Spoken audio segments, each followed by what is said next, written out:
everyone, my name is Katrina Walser and I am a knitting teacher and designer based in Sydney in Australia.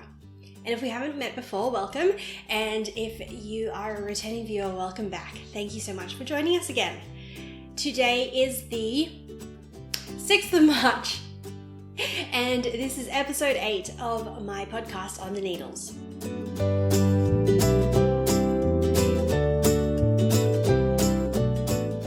So just to begin, in the spirit of reconciliation, I'd like to acknowledge the traditional custodians of country throughout Australia and their connections to land, sea and community. I pay my respects to their elders, past and present, and extend that respect to all Aboriginal and Torres Strait Islander people today. So, if you have been here for a while, you'll know that I normally do a certain number of sections in my podcast. I don't know, there's a normal format to it, but I'm not going to do that today. I have quite a lot to show you actually, and a lot of it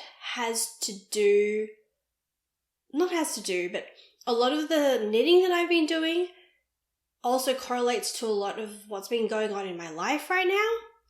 And so I figured instead of talking about the knitting and then random life things, I would just weave it all together. Also, I am not going to do knitting clinic today because I think this is going to be quite long. So I'm going to pause out for this month. If you do have a question for me that you'd like to have answered, please go DM me on Instagram. I am at Oliphant cat, or just pop the comment down below. Just ask me whatever questions that you have and I will get to them next month instead. Okay, so let's just get on with it. So to start off with, I will show you all of my FOs. So the first one is my Cala Galdana top, which is what I'm wearing. I know last month I said that I had it mostly done, which was true, but I did need to finish off the little tie that goes in the top. The tie is braided. You literally cut really long lengths of yarn and then do a braid, just a regular 3-strand braid. And that's all I had left to do, but I was just sort of dragging my feet on it. So anyway, it's done. So let me get up and show you. So the nicest part about it is this sort of detailing at the bottom. There's a little tree motif and then some cabling. So this is by Ash and Eve Designs. It is her, I think just her normal sock base. And it is in lavender berry. I always forget the name for some reason. Lavender berry. So it's this gorgeous like bluey purple color with little spots of navy, which I thought would go really nicely. And then the tie I just made from some navy yarn in my stash. And the pattern is called Cala Galdana. It is by Heather and Hops. So I will pop links to all of that down below. It is being really weird here weather-wise in Sydney. Autumn started at the start of last month, and it feels like this autumn is going to be like last spring was, where it's like there will be days of sunshine and sort of high 20s heat. And then today it's like really, really rainy and cold. So I'm going out after I record this and I'm going to just have to wear a jacket over this because it's quite cold. So it's a little frustrating, but I guess I should be happy that I get to wear this top some of the time as opposed to being annoyed that I can't wear it all of the time. So yeah, finally finished a summer top just in time for summer to be over, which is pretty typical for me. I should really just get on with my winter knitting now because otherwise I'm going to end up in the same sort of situation at the end of winter.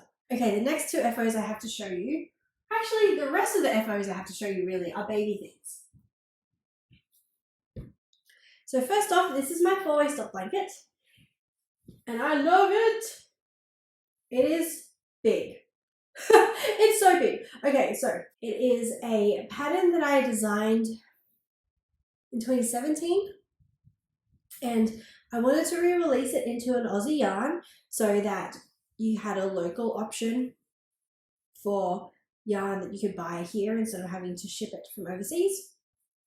So it is now written for Bendigo Wool & Mill's 10-ply cotton and the pattern is also going to be available on their website.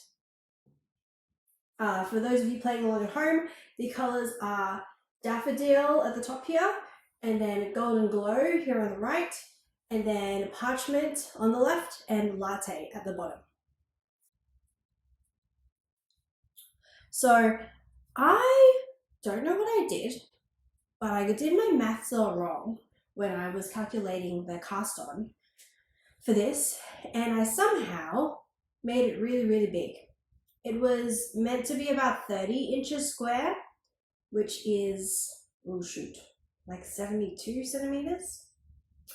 And I somehow ended up with a 90 centimeter square blanket, which is like 36 inches. So I don't know what I did. I'm not complaining. Bigger is better as far as I'm concerned with blankets. And I'm sure the recipient will be very happy with it. So this is going off to my dear friend from uni who had a baby maybe about 5 or 6 months ago. We just haven't had a chance to catch up with. So it'll be a nice gift to give her when I do finally get to meet the bub.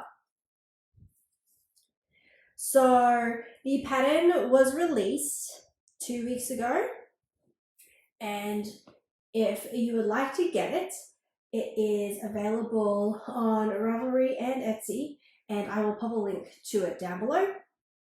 It's really nice because it's just like it's a really good mix of relaxing and a little bit interesting. So this middle section is all stockinette here in the middle, but you do an interesting cast on, and then at the beginning and end of each row is when you do the borders, and you do some short rows and then also some decreases, and that's how you get the like triangle shape.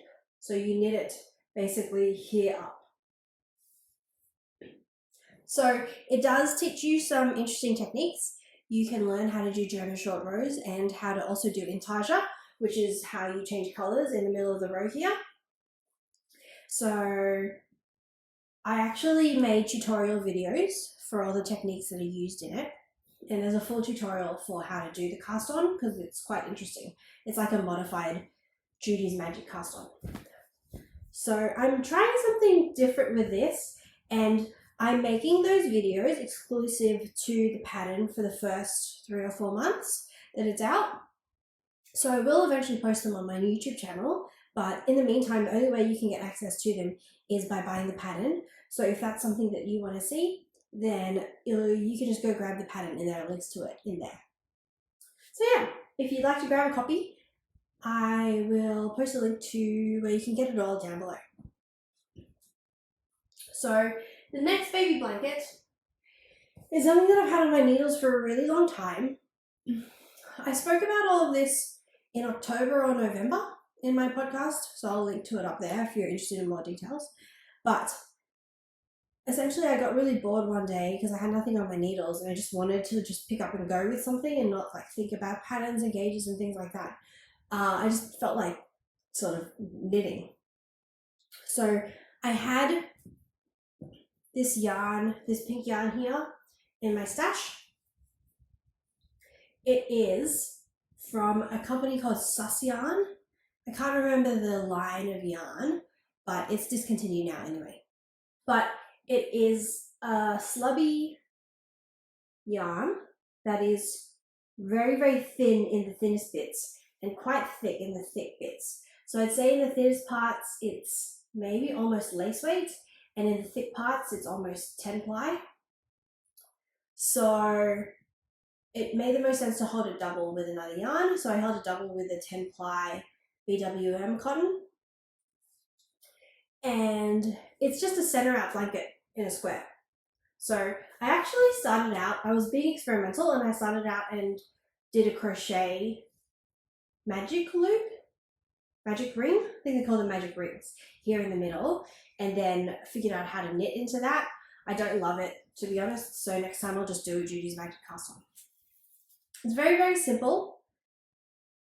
The edging here is an I-cord edge, but other than that, you just cast on in the middle and start increasing along these spines, and there are 4 of the spines, and you just end up with a square.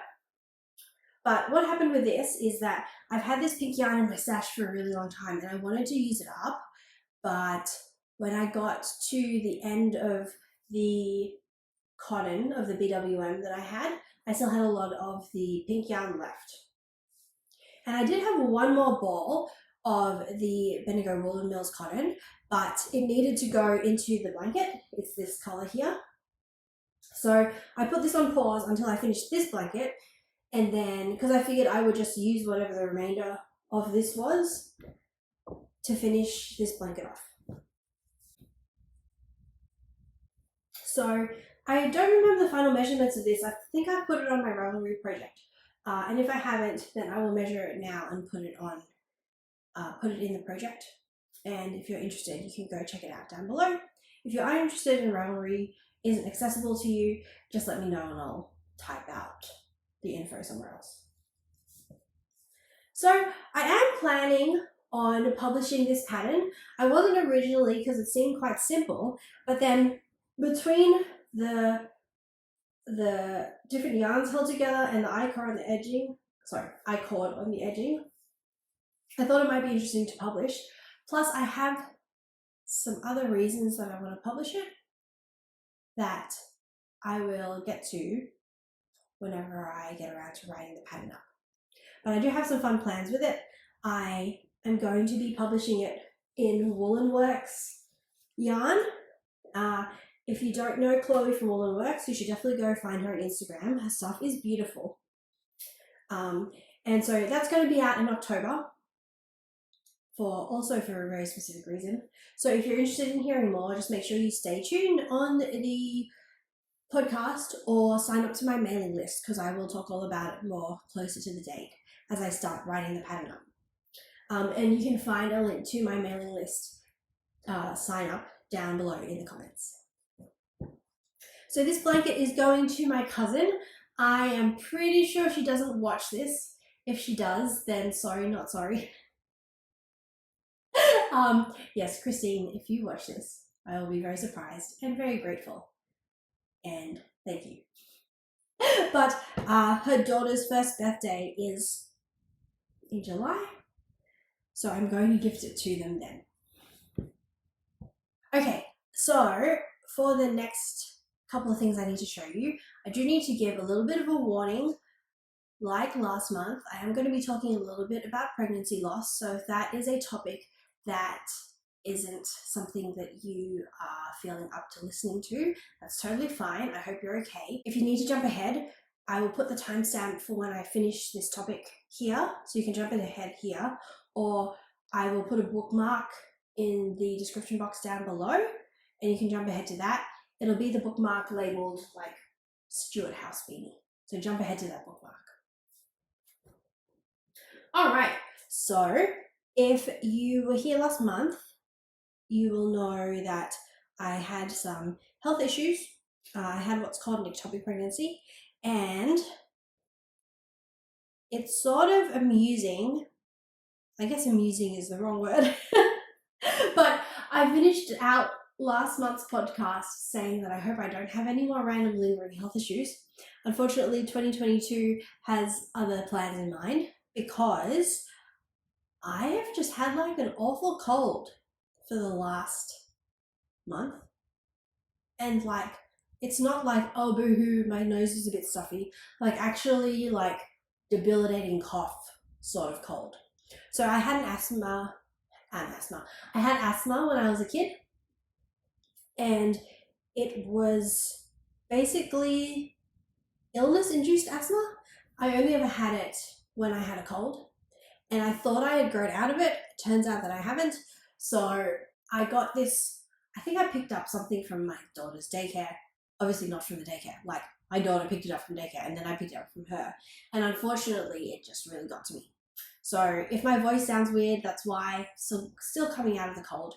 But I've just had to be in and out of the doctor. It feels like I've been in and out of the doctor for the last 3 months, honestly. Such a pain.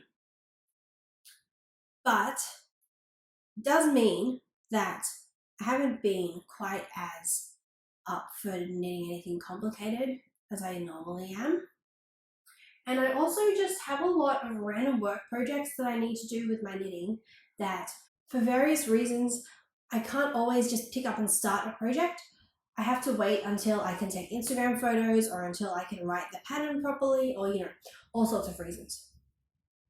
So, all that being said, I joined a charity knitting group on Facebook called, I think it's literally just called Knit Along for Charity or Cal for Charity.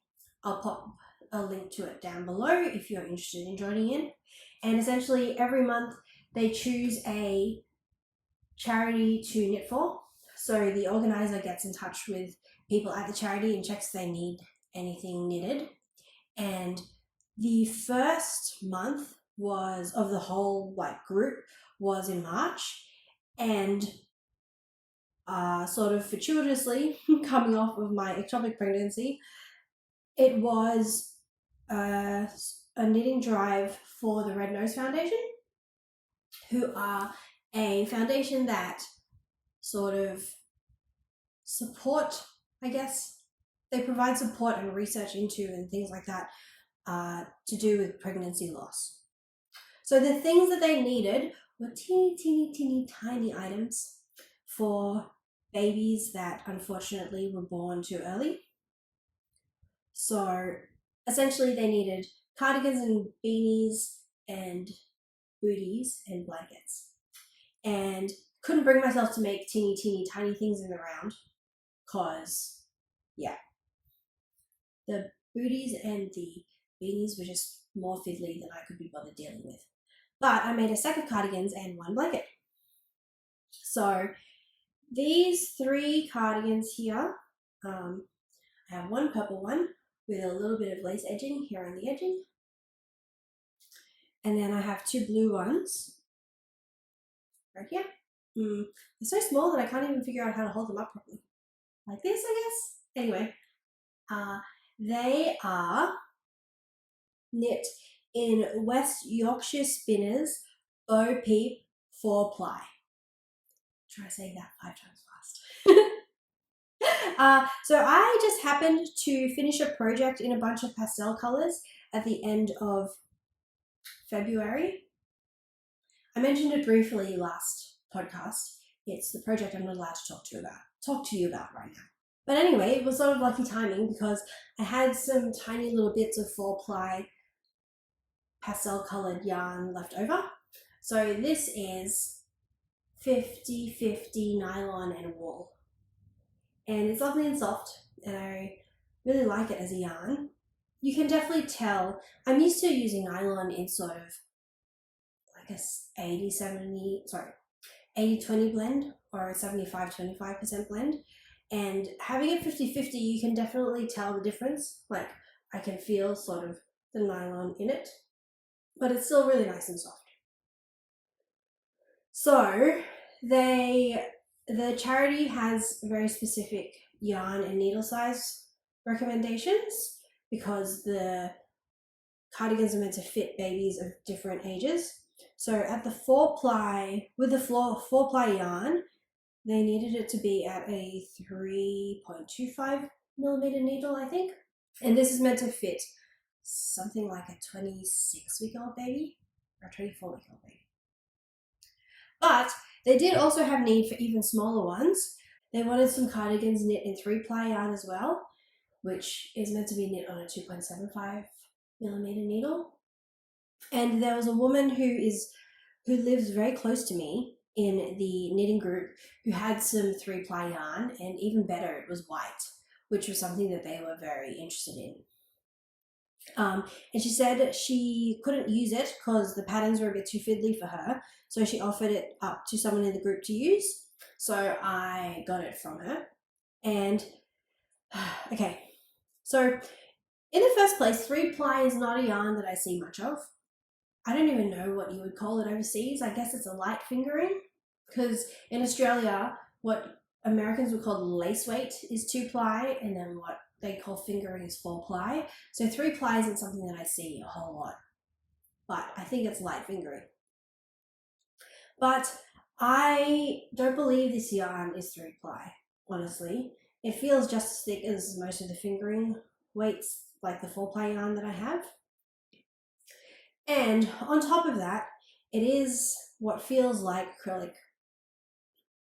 And I'm usually not a snob about acrylic. I'm trying really hard to be open-minded about it. And I don't mind it in blends, but this sort of acrylic is, I think, the reason people don't like acrylic.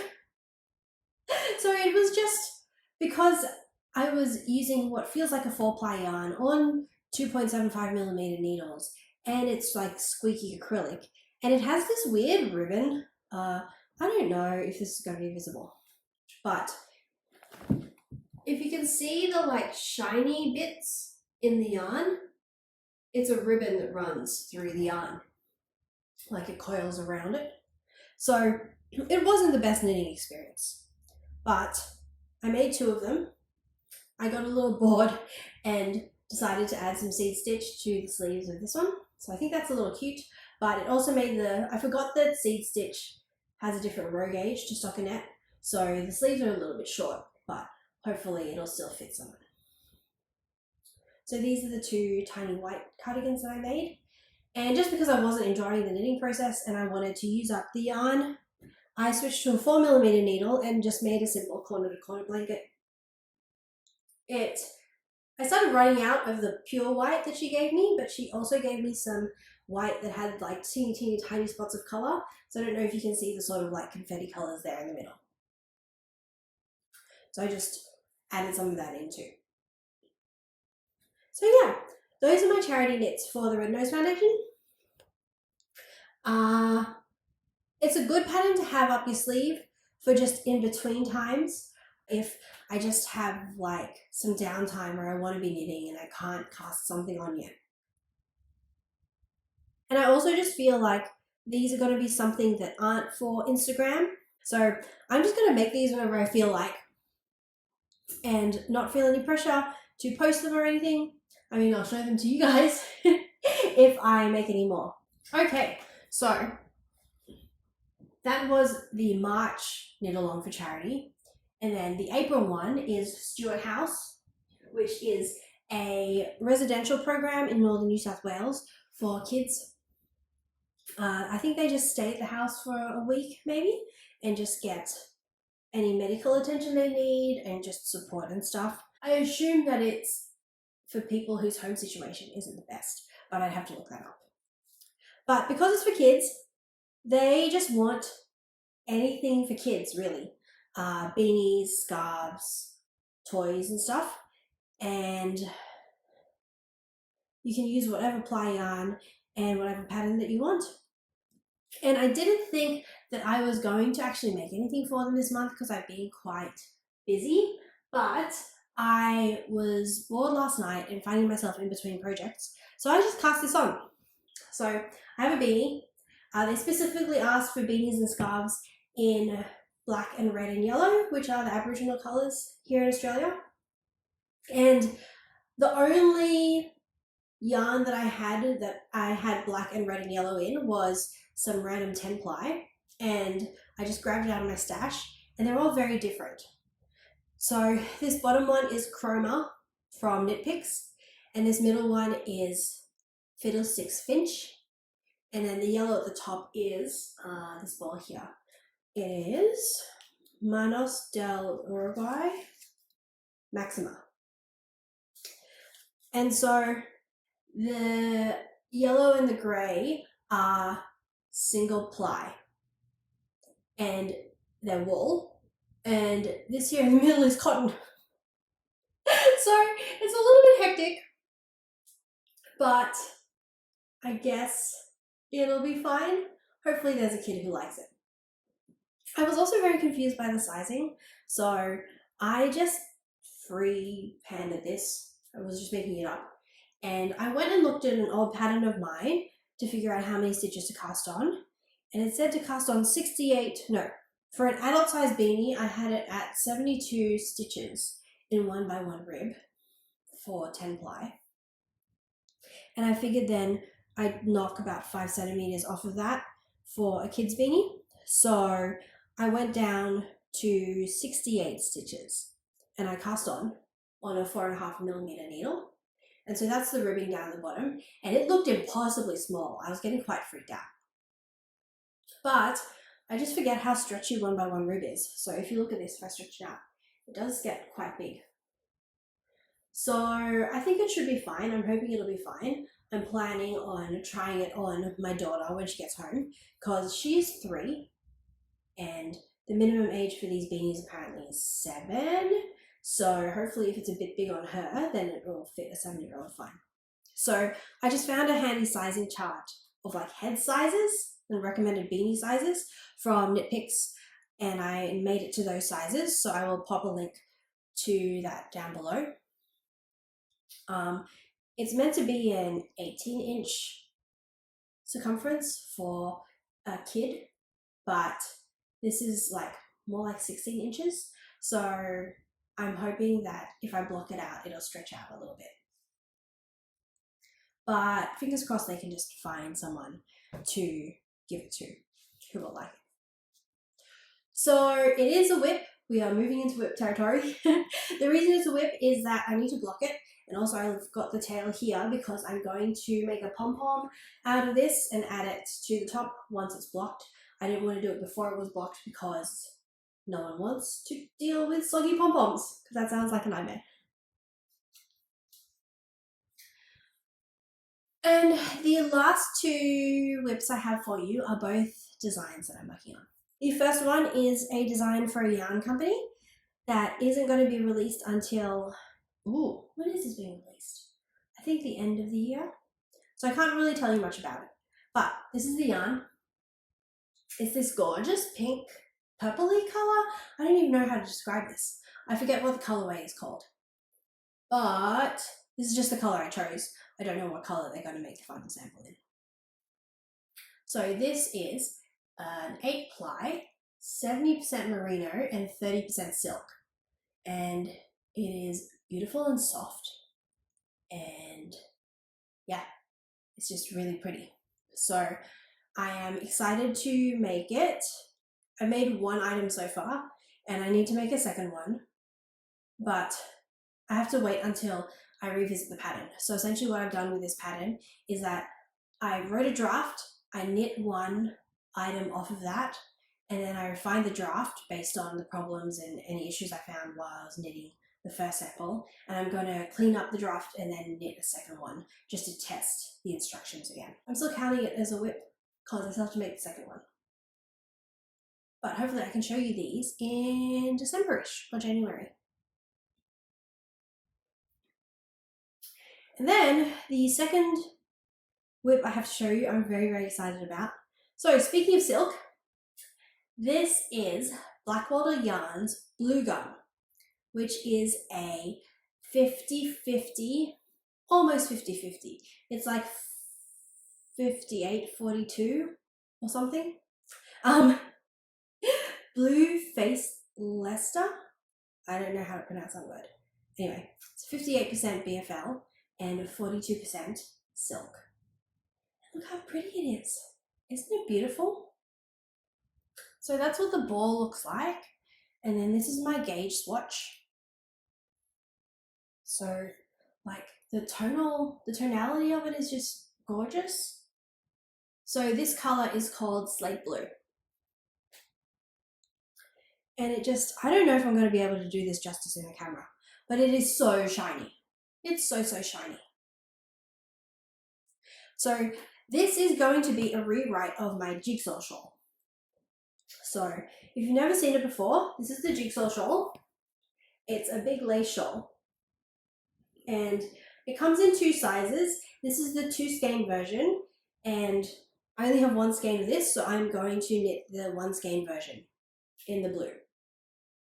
So essentially, I'm doing a project very, very slowly to rewrite all of my self-published patterns, or as many of them as I can, into Australian yarns, because I think it's good for Aussies to be able to grab local yarn instead of shipping stuff from overseas. So this was originally written for Muru Yarns, their 8-ply, I think the base is called Moonbeam, and it's a 50% merino silk blend. And it is so beautiful. And Kelly, who is the owner and dyer behind Moo Yarns, is a gem of a human. And I wrote this in 2018. She sent me the yarn to make it, and I reached back out to her like a week ago and asked her if she minded if I rewrote it into an Aussie yarn, and she was totally fine with it, which is really nice. So I'm not going to replace the yarn for this pattern. I'm just going to add the blue gum as a suggested yarn base. So you'll have an American option and an Aussie option, which is nice. The reason that I decided to rewrite the Jigsaw Shawl now is because Sarah, who is the editor at Yarnology, let me go get my magazine. Yarnology are an Australian magazine. They have been around for a while, but they only just started printing. So they used to be a digital magazine, and they've now gone to print, which it's so beautiful. Like, this magazine just feels gorgeous. And they don't publish patterns, but they publish lots of articles to do with yarn and knitting and featuring different makers and things. But they have a pattern library every issue. Sarah reached out and asked me if I'd be interested in providing a discount code for them because they wanted to feature me in the project library, which is lovely. So specifically they wanted to feature the Jigsaw Shawl. So that's why I decided to rewrite it into an Aussie yarn now, because I figured if I'm going to be featured in an Aussie magazine, it'd be best to have the pattern written in an Aussie yarn. So I reached out to Black Wattle because I did specifically want to find a silk and merino blend again, or at least a silk and wool blend, and it had to be 8-ply as well. So it's a very specific list of requirements for a yarn. And I was hunting around on the internet, and I've been following Black Wattle for a while and drooling over their yarn, and I was so happy to find that they had a silk and wool blend base. And they were so responsive. Oh my gosh, I swear, I emailed them within a day. They had replied to me, told me that they were keen to support me, and popped an express post package in the mail for me with the yarn. So I'm very, very excited to cast on. I was good, and I did a gauge swatch because it is a design that I'm working on, and I need to make sure that the new yarn is a good sub for the old one and that I can actually get gauge with it. But my swatch is dried, the gauge is correct, it's a tiny bit off. It's meant to be 16 stitches to 10 centimeters, and it's more like 15 and a half, which is, it's fine. It'll be fine. It's a shawl, so the sizing doesn't have to be exact. But I am going to cast on as soon as I can, like tonight, because I'm very, very excited to make this shawl. So watch this space. If you are interested in seeing the pattern released, I'm going to release it on the 30th of May. Hold me to that, because that lines up nicely with the Yarnology issue being released. So if you do want the shawl pattern, because it is beautiful, I think this is the only shawl that I ever wear. Like, this is the only knitwear that I ever wear in a formal setting, because it's so shiny that it just feels a bit more dressed up. I took it for, oops, that's backwards. I took it with me when we did like a fancy photo shoot for our wedding anniversary. I'll pop some pictures up here. Just because it's so like shiny and blingy that it just goes with like dressed up stuff. So if you want to get a copy or know when it's coming out, then you can sign up to my mailing list down below. I will send all the details when it's ready. One thing that I do want to ask you all though is that given that I'm rewriting the pattern anyway, it's a good opportunity to make some changes to things that I wanted to make. And this shawl only comes with charted instructions. It doesn't have written instructions. And so while I'm in there, I guess I could add the written instructions, but I wanted to check with you all. If this was something that you'd be interested in making, do you want the written instructions or are you okay with charts? Because I know at least when I started knitting, I hated charts and I just wanted to stick to patterns that have written instructions in them. So I'd love to know what you all would like, because if there are a lot of people who do say that they only work with patterns that have written instructions, then I will add the written instructions in to the pattern. Okay. So I think that's all I've got this month. What's up next? So obviously I'm going to be working on this and gearing up for the release. The other thing that I wanted to mention quickly is that I try not to talk about religion much at all publicly, just because I know it can be a bit of a polarizing topic. But I do take my faith quite seriously. And it's Easter next week. So happy Easter to any of you who are celebrating. And I do also know that it's Passover and Ramadan around now, which I think it's rare that all three line up. I'm not sure, but I think it might be. So for all of my friends who are celebrating any of the three, I wish you a very holy season and a blessed one. And the last thing I wanted to chat about feels like sort of the opposite of that. But I have a bit of YouTube admin to talk about. First of all, welcome to all the people who are here from Instagram. I know that Susan from Ash and Eve Designs shared that I had a podcast in her stories, and I think I got a bunch of followers from that. So thank you so much, Susan. And if you all are over here because of her, then welcome, and I hope you enjoy my channel. I also have a question.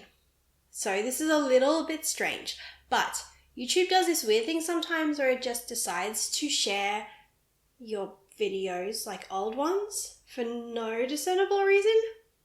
So I got a bunch of traffic on my old mosaic knitting tutorial, which I don't really know why. So if any of you are here because you found me through either searching for mosaic knitting tutorials or Instagram just recommended that video to you, could you please let me know in the comments and what you searched for, if that's how you found me, because I'm very, very curious. I mean, I'm grateful, but I'm curious. I started this channel on the 20th of May, 2021, which feels a bit bizarre that it's almost been a year. I have learnt a lot since then, like a lot, just about how to shoot things and how to make things. By things, I mean videos. And I mean, obviously I have a lot to learn still, but even just watching back older videos, my very first video is the one that still has by far the most traffic, and it's just a bit embarrassing. I don't know, I just watch it back and the content is fine, but some of the choices that I made with the shooting and stuff are questionable. So I have learnt a lot and it's been a great experience. But it is going to be the first anniversary of my channel in a month and a half. And I would really love if I could have 1,000 subscribers by then. Because I want to do a really big giveaway when I hit 1,000 subs. I have been collecting little bits and pieces in a box. That is my 1,000 subscribers giveaway box. I will show you what's in it next podcast episode.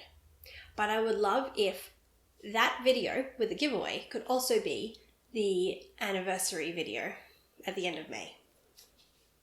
Also, just on a very practical note, 1,000 subs is a bit of a magic number in YouTube land, because that is the point at which YouTube starts paying you. There's a little bit more nuance to that, but it would be, as much as I love making these, it would really be helpful getting a little bit of compensation at least, just because they take a lot of work. I love all of your support though. I do really appreciate it. And I'm glad you are all here. There are 871 of you. So we only need a couple more to get to 1,000.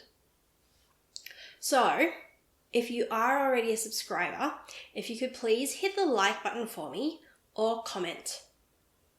Either on this video or even on a previous one, that'd be really helpful. Because the more people interact with your videos, the more YouTube shows it to other people. So it's genuinely helpful if you do that. And if you have a friend who might like the podcast, if you could share it with them, that'd be amazing. And if you haven't subscribed, if either you're new here or you've been watching this for ages and you've just forgotten to hit the subscribe button, I do not fault you. I do that all the time. I have these channels sometimes where I'm watching them and I'm like, I've been watching this for 6 months. Why did I not hit the subscribe button? So if you're one of those people, yeah, I would really appreciate it if you hit subscribe, because that would really help me out. So you can hit subscribe right here. Or if you want to watch some older videos, there's a playlist of all the podcast episodes right here. And other than that, I hope you have a great month and happy knitting!